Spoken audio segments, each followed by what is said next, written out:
it's so amazing because our cranial nerves really do affect our ability to be able to count in our head, the ability for people to be able to have a good focus. Many people suffer with a condition, attention deficit disorder, and all these things really are affected as a result of eating corn and bleached bromided flour and rice, white rice, and all of these foods which are fully colonised with funguses, and those funguses, as I said, have an excrement, and that excrement goes into the body, and that gets deposited in the very periphery of the cell, which is a potent vasoconstrictor. People are going to have had migraines, but certainly our ability to be able to be social really does come first by our ability to recognise other people smiling. But if we're blinded by having those foods early on in life and can't really see the very social cues that we pick up in our ability to be social and social engagement. Our first social engagement functions really is with facial expression and our ability to be able to read another person's emotions.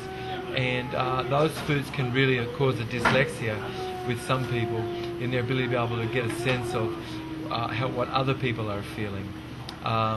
Attorneys and accountants and engineers and people like this can often be more serial types of processes, and they can have a little bit of a dyslexia for having a good sense of how people feel about things. They can be more serial sorts of processes, and people who are more serial processors or prone to that, they tend to also be the ones that really do suffer more neurologically by having brought in those foods. They can tend to be autistic or have autistic sorts of behaviours. They can have minimal brain dysfunction sorts of behaviours and things. They could be bipolar. They could be hyperactive. They could be really not lacking motivation to clean up their room and things because they really don't have much dopamine. They could really not feel so good about what they are doing. That means they have very little serotonin. And so right at a very early age, an engram can have formed from foods eaten, which really does affect the way a person feels regularly in their day. So when we see people that look down and out, and always we knew them more or less down and out, could we say that actually food has been a major factor in the way that this person feels?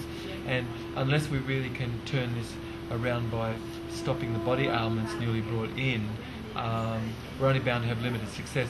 Treating people with psychoactive drugs and people self-medicating by eating pizza or self-medicating by eating more cooked foods and things and doing all kinds of apparently acceptable sorts of drugs, they are drugs just as bad as cocaine or heroin or alcohol. These are major powerful drugs, just the same as eating pizza is bromide white flour. We hear about LSD and people really frown upon that apparently, but some people are doing that nearly every day when they're eating pizza, when they're eating oatmeal and starchy things out of packets. These really have opiates in it, and those opiates eventually cause an acid release from the end of the stomach, over acidity from mycotoxins and things. And could we say that as you're feeling elevated in life, your brain is really alkaline and you've got many spare electrons and you feel elevated and you're feeling light in the body to see in the mind's eye. Otherwise, people can have been feeling very down and out because catabolic acids and mycotoxins all are very acidic and they all have a down and out energy. So if you've been feeling down and out and you want to feel in and up, I would recommend that you would look into the benefits of live food. This is Dr. David Jubb. This is the universe inside our mind. Stay tuned for some more exciting information coming up all about food and emotion.